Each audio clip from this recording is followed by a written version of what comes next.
Welcome to Northwest Profiles, a look at people, places, and events of interest in the inland Northwest.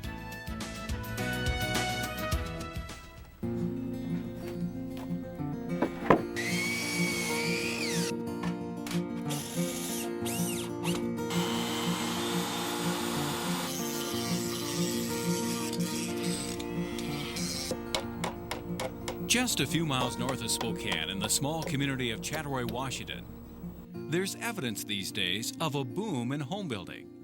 However, these new digs aren't for people like you and me, but rather they're for the birds. The person responsible for all this new home construction is no bird brain. In fact, he's a man of many talents who over the past 10 years has developed a real knack for building what he calls fowl places. His name, Steve Barron. Originally, I wanted to be an architect. I became a geologist and then a teacher and did other things too, but this is kind of like being an architect. And also, it's so nice to be able to make something small that you can change the look of. There's just something about them once I get a certain shape or a certain design that's pleasing. Since moving to this scenic spot on the banks of the Little Spokane River in the early 90s, Steve has been inspired to build over 500 wonderfully unique birdhouses, many of which are on display on his property and currently occupied by more than a few of his feathered friends. It's great. We've got the river on one end of our property and pretty thick old-growth forest on the other end of our property, and it's a fantastic place for birds. There's water nearby, there's open ground, and there's fairly densely wooded ground, so you can attract the birds that need open ground. And there are quite a few different, especially cavity nesting species, that seem to like the edge of wooded areas. And the tree swallows and violet green swallows are one, and bluebirds are another. And so I can try out just on our own property, houses that are for just about every cavity nesting species in North America. Finding a birdhouse design that was both functional and at the same time artistically pleasing was not easy. But finally, after much trial and error using up a lot of brand new wood, Steve discovered a simple secret. Old is sometimes better than new. The first birdhouses were basically just functional. And in our yard with a lot of the old pine trees, the newer wood just didn't look right against the old pine trees. So I started going to old fence wood and old barnwood, and it looked a lot nicer, blended into the surroundings. But a problem I had there is even though wood has been on a fence maybe 50 years, the inside of the wood's pretty fresh, pretty good wood yet. And once you cut that, it looks sort of funny seeing fresh wood and old wood.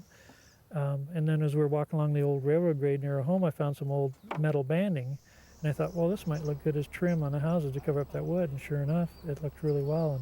Besides incorporating used wood and rusty weathered metal into his birdhouse designs, Steve also found a special use for old utility pole glass insulators. A lot of other birdhouse makers that don't pay attention to what some of the things maybe they should for attracting birds and having the perches and stuff in the front, they'll decorate their faces of their birdhouses. And since I didn't want to have a perch on the front of my house, I had to start thinking about other ways to decorate the house. So then I extended the backs and put the insulators on those because they looked pretty sharp on the houses, especially clear glass ones look really well with the weathered wood. And since then, I've gotten kind of carried away. I've probably got about 3,000 insulators here now. Steve's decision to switch from building with fresh materials to the old and used has in many cases transformed his once simple birdhouses into one-of-a-kind stylistic pieces of art. At the same time, this shift from new to old has compelled Steve to be more than just a builder, but a collector as well. Collecting is fun. In fact, I find it just as much fun as building the houses. It's exciting to find things that you know you can use or you're anxious to get back to shop to put together. And insulators is one. They're really fun to find. Also, I've been getting a lot of my metal from an old aqueduct system up near Tonasket, Washington. Plus, I'm tearing down a barn now, and I'm using the roof for it, and the whole roof is covered with stuff that I thought I'd never find a bunch of, and it's a very narrow corrugated metal, and it's in a really good state of aging too, where all of the surfaces are exposed to the weather. It's all aged and it turns really neat sort of greens and blues. Wood too, well, the old barn I'm tearing down, that's all an old yellow pine, and it weathers really neat colors. But it's fun to be able to actually have, obtain the wood yourself, as you can right away from taking it off something, you can then think about how you're going to be using it. But again, I get to a point where I've only got so much time to build houses. If I'm spending all my time collecting wood, I've got a lot of stuff, but I don't have any time to build things. When Steve does find time to build, most of his distinct birdhouse designs begin first on paper. I try to get as original with my designs as I can. I'll sketch something first and then go from there.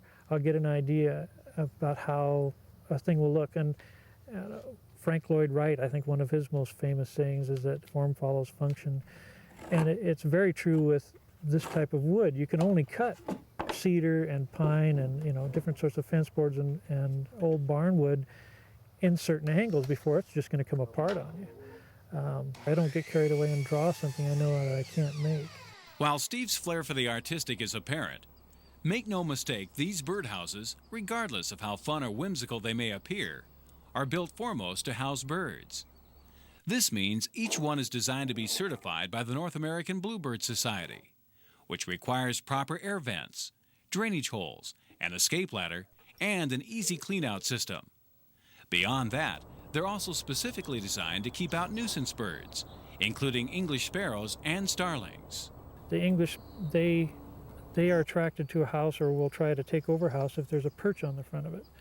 So you don't want a perch on the front of it. And then hole size too. If you want to attract a specific kind of species, like nuthatches, chickadees, and wrens, you can go down to around an inch diameter hole size, and that'll keep out English sparrows. So if you're going to put them in town, you have to think about being more specific on hole size. Outside of town, I can get chickadees, nuthatches, and wrens in something with a larger hole because there aren't any English sparrows in our area. Sometimes, despite his best efforts in designing and building a particular birdhouse, Steve has discovered that when it comes to selecting a home, birds can be fickle too. If they never nest in a particular house, something's wrong with it. Best thing to do is not just to scrap that one, but to try it in a different location. Because location, like in business, location, it's about the same with birdhouses too. Given Steve Barron's obvious creative bent, it was only natural that his artistic style for birdhouse design would take flight. Since building his first in 1991, his work has evolved from the simple to the more elaborate, including these rustic birdhouse benches. Eventually, Steve is hoping his one-man business, cleverly known as Fowl Places, will someday be more. Well, my dream come true would be to be making them full-time and have a small sort of staff and combine a sort of a factory with a store, a small shop where people can come and watch them being made and then leave with something too. How soon Steve decides to make good on his birdhouse dream, he's not sure. But one thing he will always be sure of is the purpose behind his work. The main reason I'm making them is for birds. And it's still a very nice feeling you get when you're supplying a home for critters.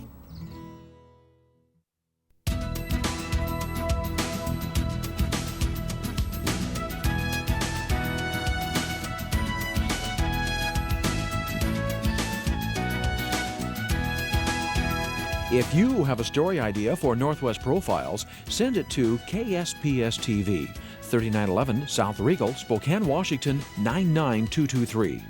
Northwest Profiles is a presentation of KSPS Public Television.